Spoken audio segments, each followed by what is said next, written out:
Hello and welcome to Tykes TV. We all know Luke. It's been a while. I know you've been busy with your lifestyle and everything like that. What's been going off, Luke? But it's great to see you once again, mate. So I'm glad you've been able to join us. Yeah, thanks for having me, Neil. I appreciate it. It's been a long time, but yeah, I'm looking forward to talking about things. Yeah, a little matter got off at me. So I mean, you are. I said there's been a little matter go off. Oh yeah, just a little bit. Yeah, we've got a lot to talk about. I mean, a season that, in fairness, Luke, I don't think anybody saw it. End of the season we're going to have a day out at Wembley kind of thing. And what Duff did when he came in, a lot of people are saying, are we going to be in playoffs? Are we going to be scratching around in mid-table? But I mean, season as a whole, did we overachieve at certain points, Luke? I mean, yeah, I think at start of season, I don't think they backed in properly, in my opinion. I felt we were a little bit short in areas, and I think it was only till January that I really saw a proper squad together. I think, for me, I thought that we overachieved in terms of where we finished. I just didn't think we had that strength in depth to really challenge top three in the end, which is obviously why we finished fourth. So the table didn't lie in terms of that. But got to the playoffs. I thought we did really well over those two games, managed the game really well. I was pleased with the style of play. We weren't just playing one brand of football. We were playing, uniquely to what opponent we were playing against. Home form was good, which is always needed at any level, really, but especially in League One if you want to get after it. Just felt in final that I thought we did really well, but I just felt that we didn't take it. We weren't clinical enough up top, and I felt that Cole and that he were pretty quiet, and we played really well with 10 men for so long, and we put in a great performance. I just felt if you look back at it, you can't really as much as this pains me to say, the best three teams went up in last season. I think Wednesday 96 points, all 26 games unbeaten. Any other time they'd have probably won the league now, mine finishing third. So I think if you look over the course of it, we are being too biased now. As everybody knows, as safe as it is, I felt the best three teams went up. But I was optimistic coming into pre-season, thinking, well, we can use this as a catalyst. We've overachieved. We can attract players. We can keep players. We can really push on. I felt like we were getting identity back. Bridging that gap between the fan base and the club that had been so wide for so long, and thought the club were making some with recruitment, we're making some shrewd decisions, some wise decisions, taking on board what had not worked the previous 3 or 4 seasons in terms of the recruitment policy, and I felt like that we're still promoting younger players, but we were just a little bit more wise with his moves. And that worked well because obviously the loan market worked really well with Isted, Thomas, Teddy. End of season came on good. We had Norwood as a free agent that come in. That was a really good signing in the end. So you saw that the recruitment and the moving away from this under 26 and being so frigid with that, having a lot more flexibility helped us in the end. And I was very optimistic for pre-season. And I didn't go to Oakwell last season. I'm going to be honest. I watched the games on the streams. I stayed away because I felt that my comments from the season before, I wanted to see what the outcome would be over the next 12 months, where the club moved forward. I felt like it was, it's moving in the right direction in some aspects, and the fact that they took a lot of accountability for their mistakes was important to me. But still didn't feel, that I could commit to going to watchers. I felt, it's quite ironic because I was very close to getting a season ticket last week.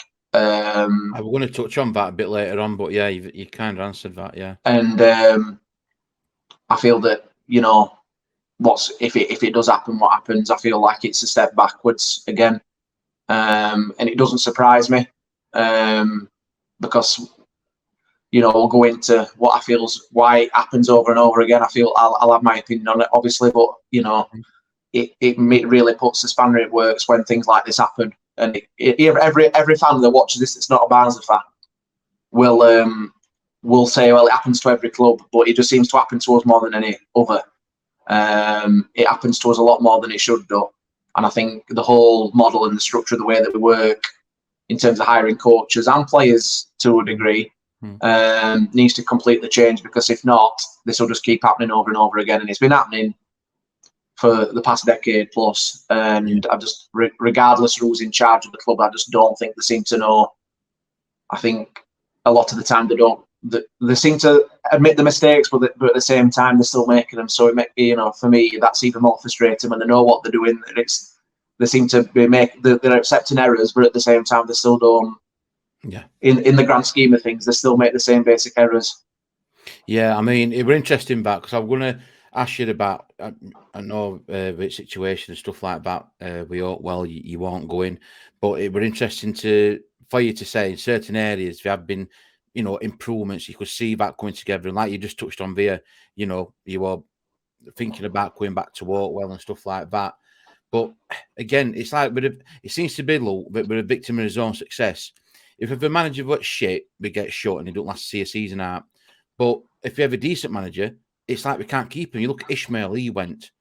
I think you've got to go back to Paul Eckingbottom when he was probably one of the longest serving managers. After that, it seems to be a merry-go-round. You've got Stendhal, Struber, Ishmael, then you took Adam Murray into it for a temporary stint. You got Moraes, Shop. And again, it's like, the worrying thing for me is that I would have liked Duff coming on back at Wembley. But I think there are a lot of positiveness around the club. Weird as in, do you know what? Like you've just touched on there, there's some positivity. We can see some improvement, and we're making right strides, making right gains. Now, this for me is like did I kind of expect it? I thought, we might have had some interest in Duff. Obviously, what he's done, we're on a limited budget, no money to spend. He's got best started players and improved players. Yeah. But for me, I'd like for the club to have turned around, because it's rumoured to be it's 500 grand clause, whatever it is. I'd have loved it, club, if he turned around and said, no, do you know what? He's not available. And actually show a bit of bottle, show ambition. And then us as fans can see that and said, do you know what? Club are making strides. They wanted to, but it just seems to have been, we've talked the talk, but we're not walking the walk. You know what I mean? That's my opinion, anyway, Luke. I think they're both to blame. I think the coach is just as much to blame as the club. I feel like there's certain aspects of the club can't control. I mean, in theory, I feel that the club have not helped themselves with this release clause that they keep insisting on putting in, and people will go, well, you can't attract these types of coaches. But then it makes me think then coaches will always think, well, if I do half decent, I'll get a move anyway. So that's the only reason that they're going to come. They're going to use us rather than we're going to take you on board. We're going to keep you. So there's no release clause there, or I can't really see many instances where any other club has such a low release clause for the managers. Like 500 grand, it's embarrassing, really, in my opinion. Especially for what he's achieved and all, isn't it? For me, after the playoff final, I thought, well, they might have offered him a new contract. That would have been the first thing that would have done, would have been offered him a new deal. And if he said no, fair play. And if it comes out that they've offered a new deal to him and he said no, then there's not much more they can do. But on the same aspect, they've not helped themselves with this release fee, because clubs will look at us from a distance and be like, well, he's done really well. We're easy pickings yet again. And the club needs to be more robust and needs to be we come across as weak, in my opinion, to other clubs, because it's the same with players. We don't sell them for high enough fees when we let them go, especially as better players. When Morris went to Luton for 2 million and now he's a Premier League striker, we always seem to, shortchange ourselves. And we don't, like I've said it time and time again, this club needed stability for so long. That was one of the main issues I was raising time and time again, that until they put a structure in place that's for the benefit of the football club, where managers stay for more than one season. And like you said, with Ishmael, did all right for 12 months in lockdown, got to move to West Brom. Struber, we're openly saying that he wanted to coach an higher level, and fair play. Everyone's got ambition, I get that. Yeah. But it's the way that they just seem to openly use us. Duff, I thought, were different, especially when he's, with the comments that's come out, we have only had 2 clubs in 27 years, and it just seems, he's been with us for 12 months and then he goes. It's just like it could only happen to us.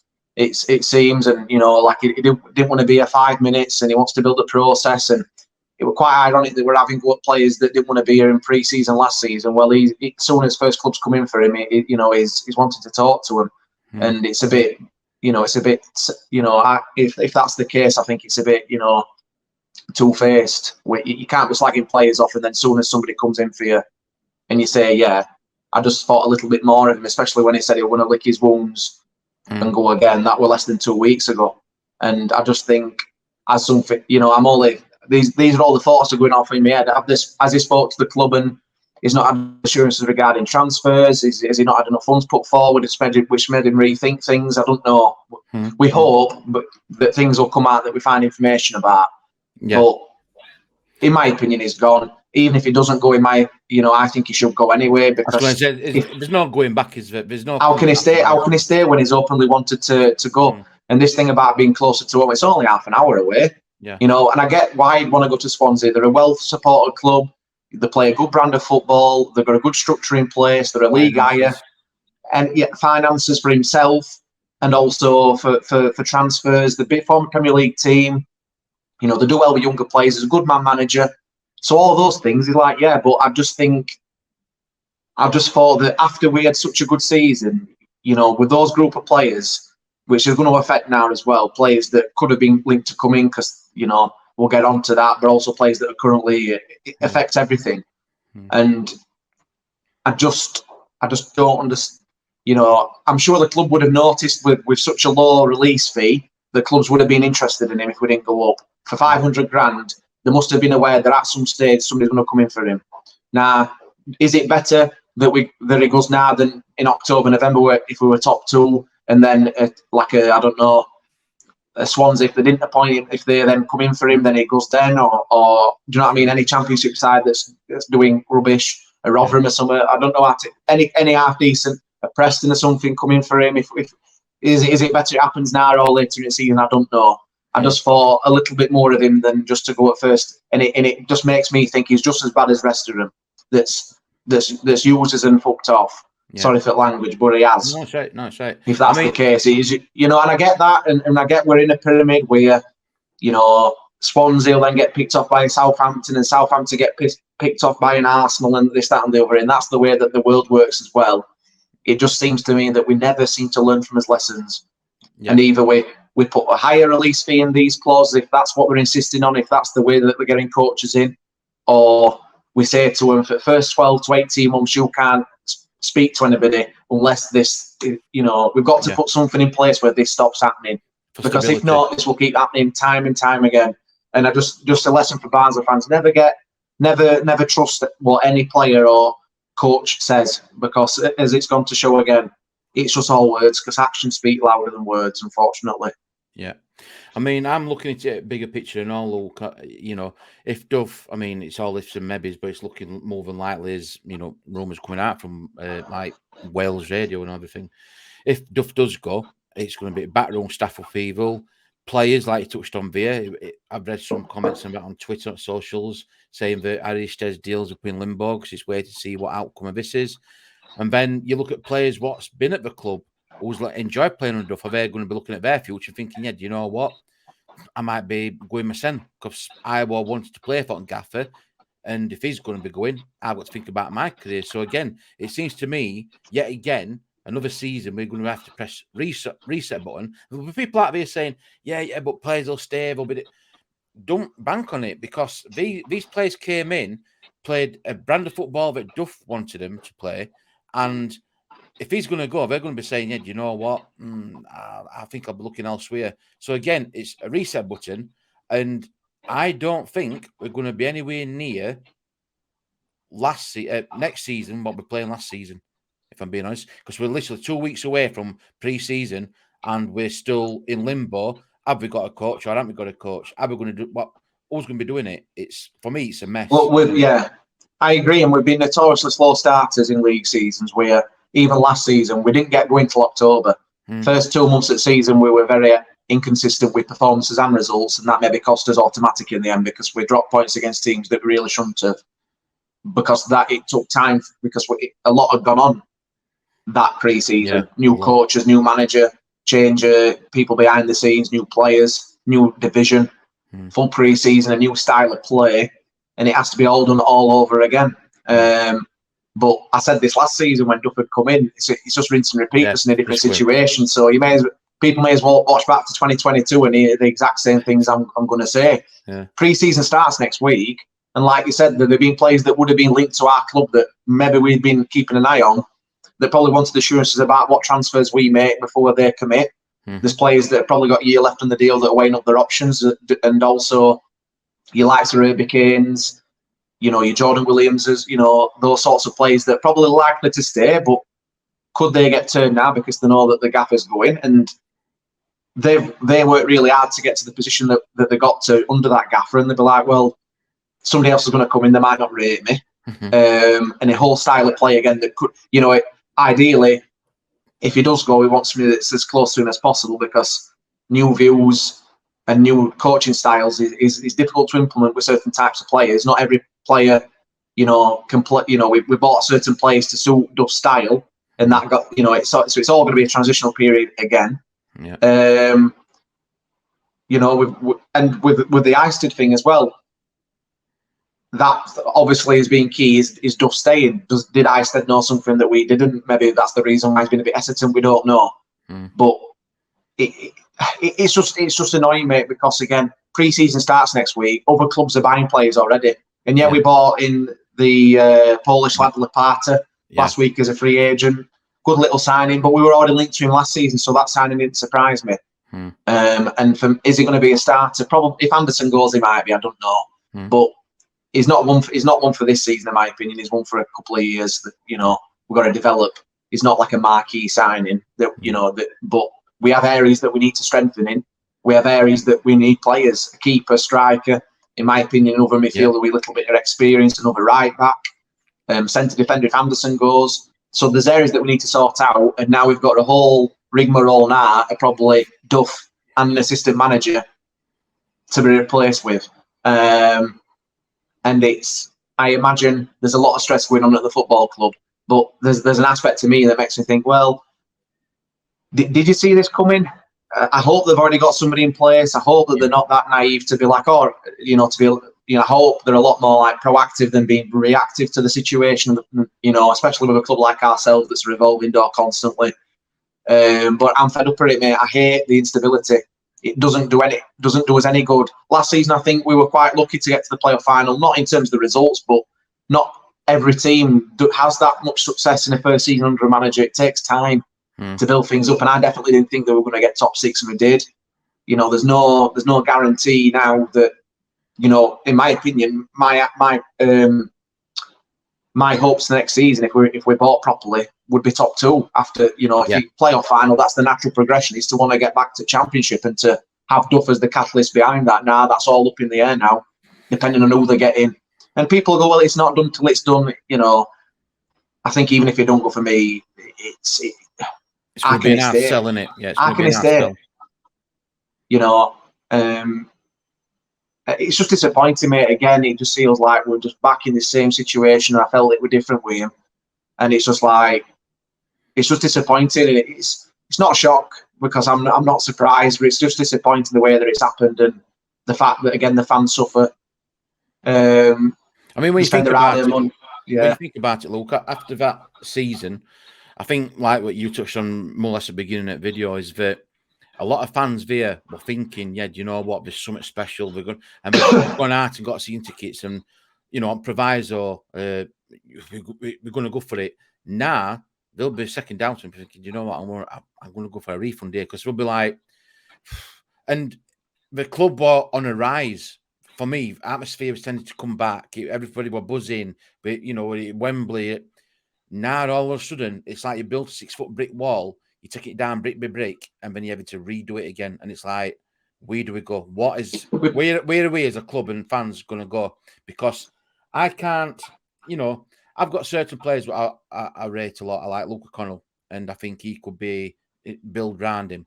But I'm going back like now to when us as fans could say, yeah, he's a fan's favourite, he's been there some years. But we haven't even got behind a manager, let alone a player. So we do us as fans go, get behind the team and cheer them, and get us all. But at the end of the season, we're probably not going to go. I think we just got to have the acceptance as a fan base that players will come and go, and that's the way that this club will work. And they go a lot more frequently than other teams, and it's constantly chopping and changing. I'll keep saying it till I'm dead. Unless you've got stability in a football club, You see successful teams that don't really change the squad too much, they don't change the manager too much, and that's from the top to the bottom. Yeah, you've got to have sort of a project, and that's what I felt I was buying into, was the project. We were laying that brickwork, them foundations in place. We had a really good first season. I thought, well, he's not going to be here for a season, because look at his resume, different to Ishmael that had a lot of clubs, different to Struber, different to Ashbagi. A lot of European managers seem to get a lot of clubs in a short space of time. I thought this was different. The club went for a British coach that had good contacts in the lower leagues, good man manager that we were always after, good communicator. And the way he spoke to the fans as well was that he got the club, he got the town, and that's the most disappointing thing. It just feels like that's all words now, and it feels like he's used us. That's how I feel at the moment, and I feel disillusioned. And I feel like there'll be a lot of fans that's, like yourself, if you've got a season ticket, you spent your hard-earned money, there's naturally you'll be questioning it, thinking, what's the point? What's the point? Because again, in the end, we'll get let down at some stage. And I think until we have some clubs have got the luck where they've got investors that can put the money in, and no, we don't work that way, we never have done. But I think this will just keep happening until we have a structure in place. And we need to maybe learn some lessons from some other football clubs. They do it like Luton and at high level, and Brentford and Brighton, where they're not going to change from what their structure is, and that's who they are. And like, for instance, obviously with Brighton last season, I know it's at an higher level, but Potter came in, they already had De Zerbi lined up. They ought, that's even made them better, and they've just gone on from there. And I think that's what we need to learn, look at other club successes. It's not a sign of weakness, it's a sign of strength and a sign of acceptance that you need to improve who you are as an identity as a football club. And I felt that we were getting onto that slowly but surely, and it just feels like, again, just a massive smack in face. And it affects everything: recruitment, it affects players coming and going. Be players, like you said, like your Connells, that clubs will look at and think, well, if they've got Swansea got Duff for $8 million, let's put it. We need to be like a lot more. I know we turned down offers for players in January. I know Khalid's been very open about that, and fair play, well done, because previous times we did accept it first offer. Yeah.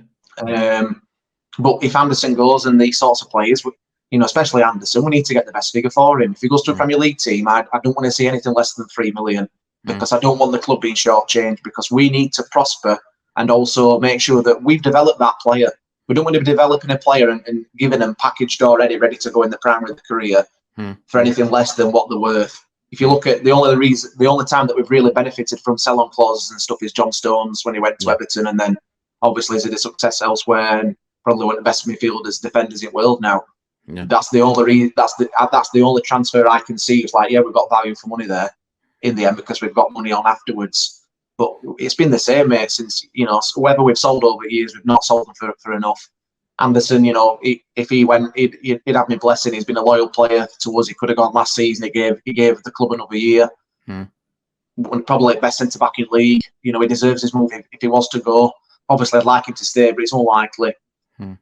But it's you've got to make sure that it doesn't then happen to be 2 or 3 or 4. We can't be having that happening. I know Khalid said that, but if a player wants to go, they want to go, and they'll down tools like a lot of players did previous season. But I hope that the lads can gather around and be like, well, you know what? If he's going to go, F him. Like if that's what he thinks, because I'm sure the players will be looking at this thinking, well, I thought we had something here. Yeah. I thought I'm sure the players will be looking at that. I know it's football. I know it's the business. But if that's me, if I've worked my ass off for that manager during the whole season, for him to go at first offer, yeah, especially when we got, you were knocking on door, aren't you? Yeah, you're thinking, what's going on here? You're thinking. I imagine they're all on their holidays. They'll be looking at this thinking, I thought we were building something here, and they were, especially at Wembley.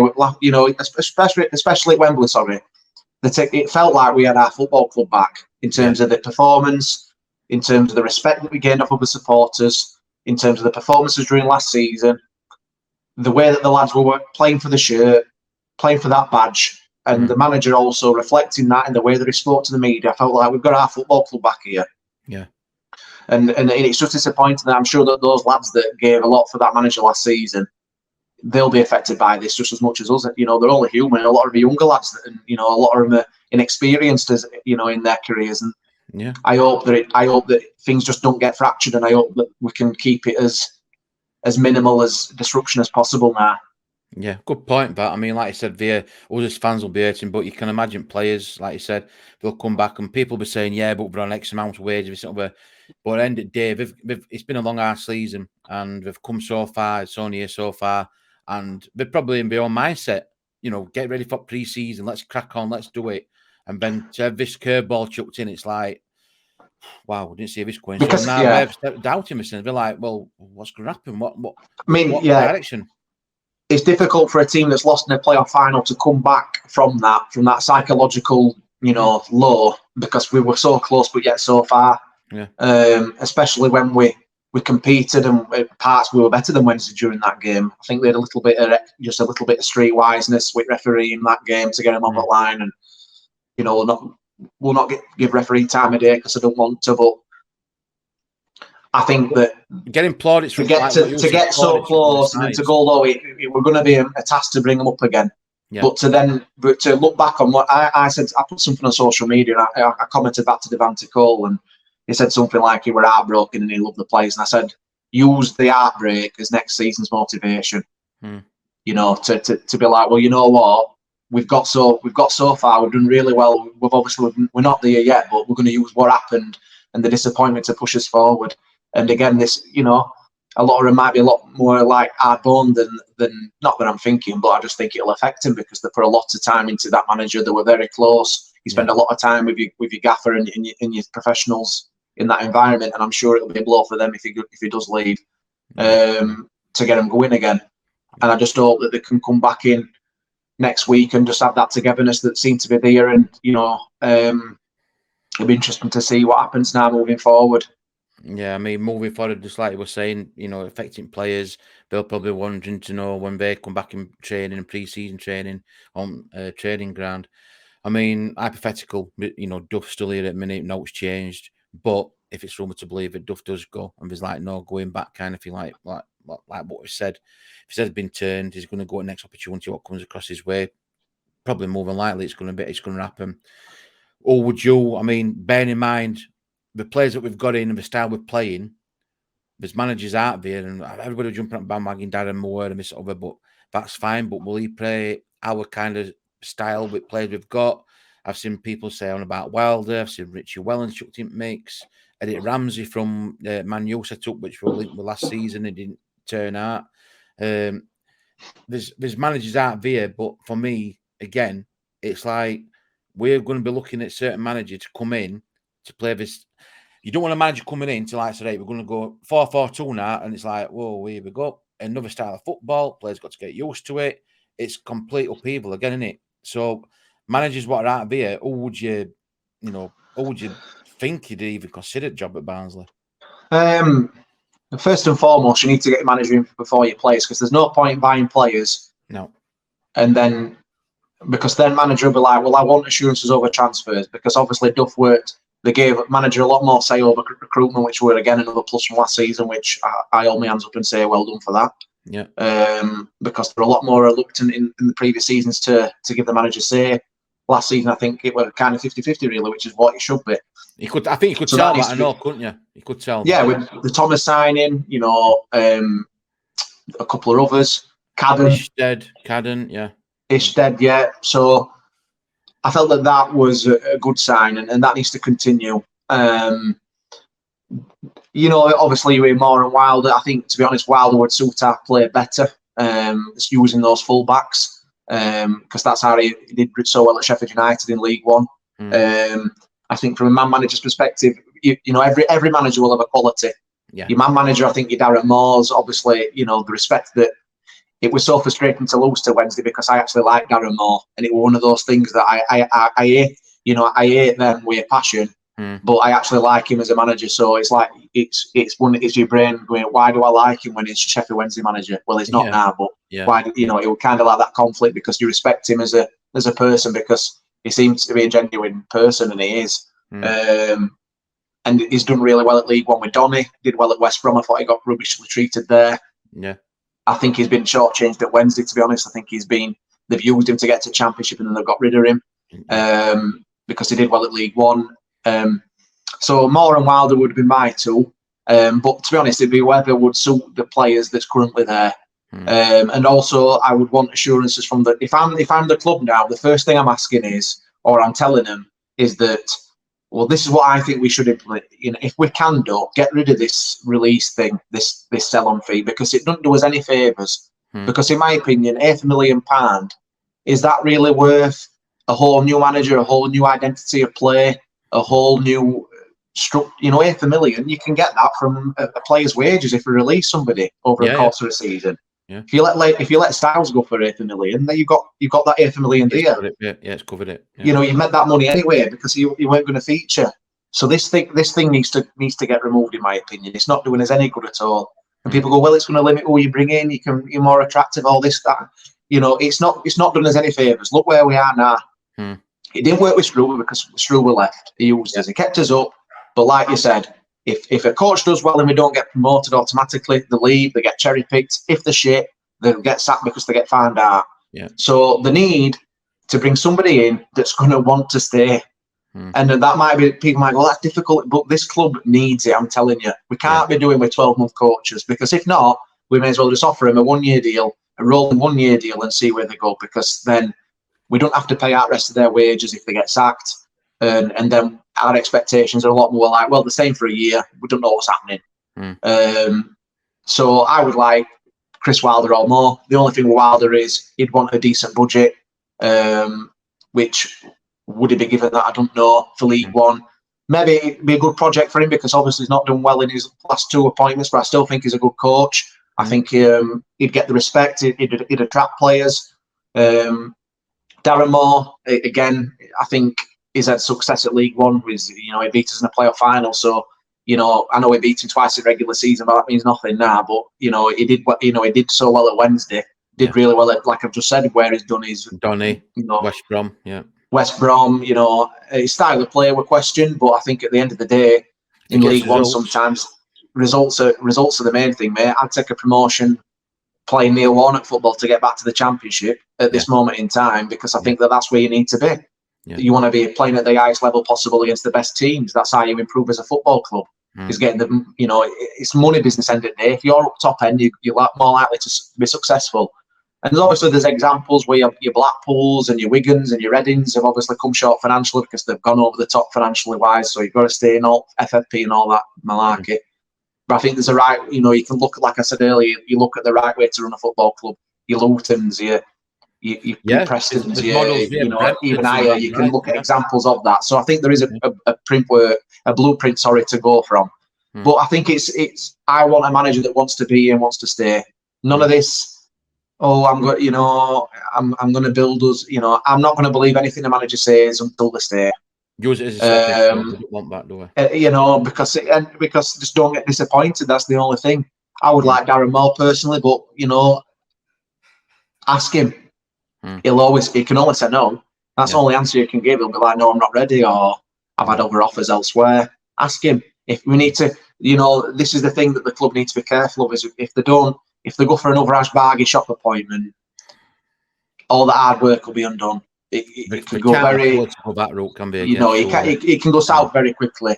You've got to mean business, because then if you appoint a good coach, that'll attract a good calibre of player. Because let's not forget, we got to the playoff final last year. There'll be players in the lower leagues or even at League One, or younger players in the Premier League that'll see us and be like, I'm going to develop my game there, but I'm also going to go there and there's something about him. I'm going to play regular. I'm going to play a good brand of football. We're going to be top end at league.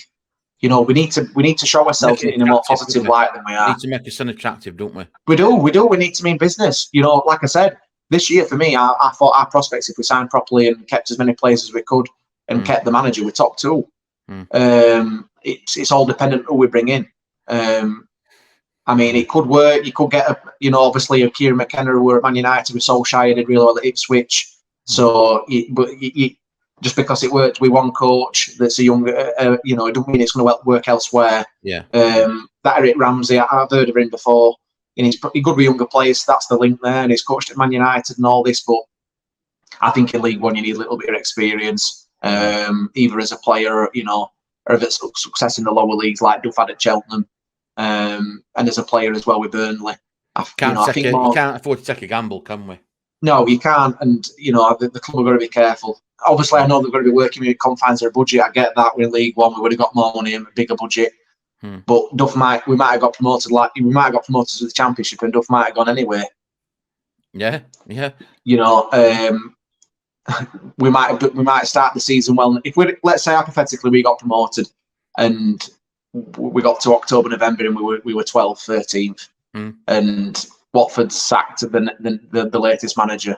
You know, there's no guarantee that it'd stayed then. True. I just think that I think we did miss something losing that playoff final, but it is what it is. We've got to cope with what the chips that we've been given or whatever that saying is. But I just think I say it every window. I don't like transfer windows for Barnsley because it's just something. It's always obviously eventful, but it just don't seem to be anything other than, you know, either stressful as a Barnsley fan or, you know, something going on that's taking it on chin and where do we go from yeah. this? Yeah. From that. Luke, it's been great to have you on. I mean, you're welcome. We'll watch and, you know, see what happens, and one way or other, you know, either Duff goes or another gaffer comes in, I'll get you back on and get your thoughts, because it's going to be an interesting debate. I'm sure there's other fans, you know, people watching. Let us know your comments. Some people might have resigned to the fact, like what we've already said. There's no going back now. If Duff's that way out, he's going to go. What's your concerns? Let us know in comments below. But Luke, as always, it's been a pleasure having you on. It's been a while, but I've really enjoyed chat, and it's very thoughtful what you put into it, and a good insight into your take on it and all, mate. We appreciate that. Thank you. Cheers.